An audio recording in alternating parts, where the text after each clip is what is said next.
Hello everyone, good morning. কেমন রয়েছে সবাই? আশা করছি সবাই খুব ভালো রয়েছে, আমরাও ভালো রয়েছি। তো চলো আজকে সকাল থেকে ভিডিওটা স্টার্ট করলাম। আশা করছি আজকের ব্লগ ভিডিওটা দেখতে তোমাদের অনেককালে তো 10টা বেজে গিয়েছে, কিছু মনেই হয়নি যেন এখনও 7 সকালই রয়েছে যেন মনে হচ্ছে। ওয়েদারটা বেশ ভালোই রয়েছে আর ঠান্ডাটাও কাল রাত থেকে কিন্তু জমিয়ে পড়েছে। কি ঠান্ডা, কালকে রাতে যেন ঠিকঠাক ঘুম হয়নি, শুধু পাগুলো যেন ঠান্ডা। ভিডিও দিয়েছিলাম ওই যে মিনি ব্লগটা, যে বৌদি আর আরুষ তো মামাবাড়ি গিয়েছে, মিষ্টি একা একাই রয়েছে। তো চলো সারাদিন কিভাবে মানে কি করি না করি তোমাদেরকে সবটাই শেয়ার করব। তো তোমরা প্রথম থেকে শেষ পর্যন্ত সাথে থেকো। যারা এখনো পর্যন্ত আমার চ্যানেলটিকে সাবস্ক্রাইব করোনি অবশ্যই আমার চ্যানেলটিকে সাবস্ক্রাইব করে দিও, পাশে থাকা বেল আইকনটা অবশ্যই প্রেস করে দিও। যখনই আমি ভিডিও আপলোড করবো না কেন তোমরা সাথে সাথে আমার নোটিফিকেশন পেয়ে যাবে। তো চলো। আর মিষ্টির তো দেখছো বায়না সব সময়।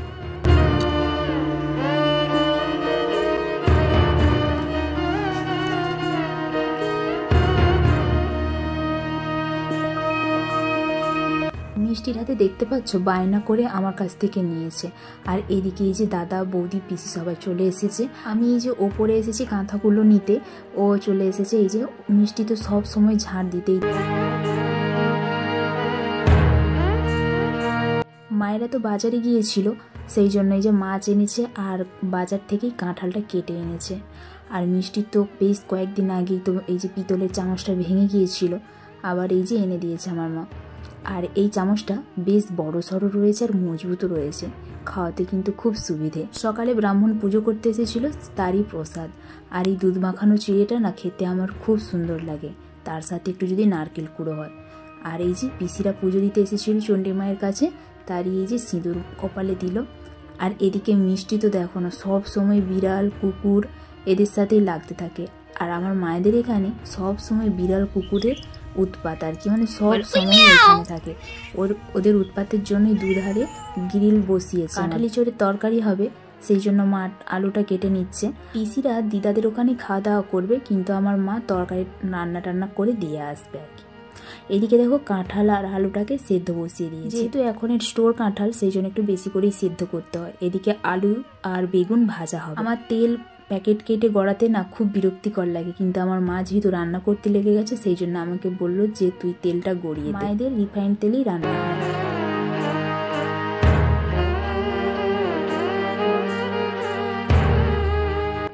লবণ আর হলুদ মাখিয়ে রেখেছিল মা, আলুগুলোকে ভালো করে ভাজা করে নিচ্ছে ভালো করে তেল দিয়ে। এদিকে আলুটা ভাজা হয়ে গেলেই তারপরে বেগুনটা তুলে দেবে, আর বেগুনটাকেও লবণ আর হলুদ মাখিয়ে রেখে দিয়েছে। এদিকে এই যে আমি পেঁয়াজ কেটে দিচ্ছি, ওই কাঁঠালের এঁচড়ের তরকারিটা হবে সেই জন্য। আর এদিকে বেগুনটাও কেটে নিচ্ছি ওই যে তেল বেগুন করার জন্য।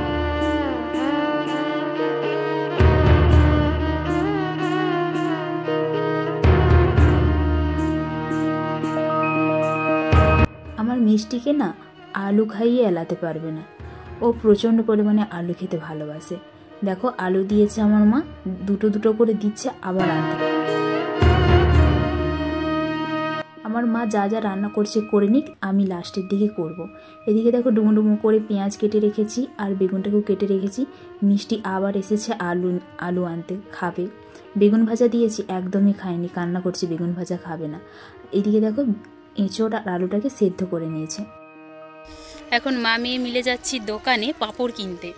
আর আজকে বানাবো, আমার না ফোনে রেসিপি দেখে বানাতে কিন্তু বেশ ভালো, যেহেতু বেগুন তো প্রচণ্ড পরিমাণে পাওয়া যায়, সেই জন্য তেল বেগুন বানাবো। মা আজকে মাছের তেল এনেছে, তো সেটা দিয়ে তেল বেগুন বানাবো। তো তোমাদের সাথে শেয়ার করবো। তো চলো দোকান থেকে এখন আসি, এসে মিষ্টিকে স্নান করা। মিষ্টি এখন খাচ্ছে গাজর। মিষ্টিকে নিয়ে আসা মানেই কিছু না কিছু কিনে দিতেই হবে।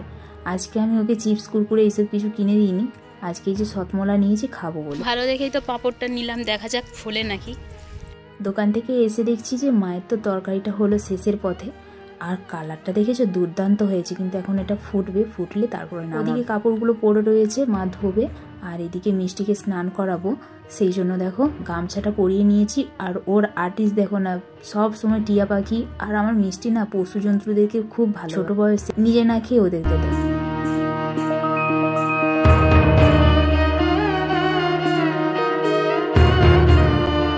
ওদিকে গরম জলটা বসিয়ে দিয়েছিল আর আমি স্নান করিয়ে দিই। মিষ্টিকে না আমি রোদের জলে আমি স্নান করাই না, কারণ আমাকে অনেকে বলে স্নান করাতে রোদের জলে করালে ভালো, কিন্তু একদিক থেকে না মিষ্টি সহ্য করতে পারে না, কারণ সব দিন তো আর রোদ ওঠে না। তখন আবার যখন গ্যাসের গরম জলে স্নান করাই তখন আবার ওর শরীরটা খুব খারাপ হয়ে যায়, সর্দি কাশি। মিষ্টির এখন খুব খিদে পেয়ে গেছে, আর এই যে স্নান করিয়ে দিয়েছি আর এই দেখো ওর বন্ধু চলে এসেছে, চেয়ারের নিচে বসে রয়েছে। এই ফাঁকে আমি তেল বেগুনটা রান্না করে নিই, আর এই রেসিপিটা তো তোমাদেরকে মিনি শর্ট ভিডিওতে দিয়ে দেবো, দেখে নেবে। আর এই দেখো না সব সময় খেলতে থাকে, আর ও এদিকে খেলছে আর আমার এই ফাঁকে রান্না হয়ে গিয়েছে তেল বেগুন। আর খেতে না দুর্দান্ত, সত্যিই দুর্দান্ত হয়েছে, আমি একদম মানে মিথ্যে বলছি না। আর এদিকে মিষ্টিকে খাইয়ে নিচ্ছি, আর মিষ্টির না খুব খিদে পেয়ে গেছে, কারণ ও সকালে বার্লি খায়নি, একটুখানি খেয়েছিল তারপর আর খায়নি। বাবা এদিকে বাজার থেকে এনেছিল মিষ্টি, দই, আর এই যে পাঁপড়গুলো এনেছিলাম না, পাঁপড়গুলো খুব সুন্দর ফুলেছে আর টেস্টটাও ভালো। পাঁপড়টা 22 টাকা নিয়েছিল। ওদিকে তাদের পিসিদেরকে খেতে দিয়ে দিয়েছে, আর এখন দই আর মিষ্টি পাঁপড় এগুলো রেডি করে নিচ্ছে দিয়ে দেওয়ার জন্য। আমি আর ভিডিওতে নিলাম না, কারণ খুব লজ্জা পায় সেই জন্য।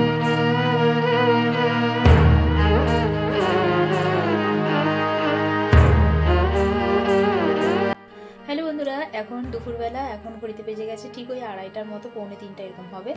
আর এখন এই যে মিষ্টি ঘুমিয়ে গেছে, আর আমার বাবা তো অনেক করে ওকে ঘুম করানোর চেষ্টা করলো, কিন্তু ও ঘুমায়নি, ওরকমভাবে ঘুমাতেও চায় না। আমার কাছে ঘুমোবে, তারপরে যদি আমি ওর মানে আমি বাবার কাছে যদি ঘুম করাই তাহলে অনেকক্ষণ ধরে ঘুমিয়ে থাকে, যেহেতু অনেকটাই ছোট তো। যাই হোক, এখন মিষ্টি ঘুমিয়ে গেছে। তো চলো আজকের ব্লগ ভিডিওটা তোমাদের কেমন লাগলো অবশ্যই কমেন্ট করে জানিও, আর যারা এখনও পর্যন্ত আমার চ্যানেলটিকে সাবস্ক্রাইব করোনি অবশ্যই আমার চ্যানেলটিকে সাবস্ক্রাইব করে দিও। তো চলো, টাটা, বাই বাই।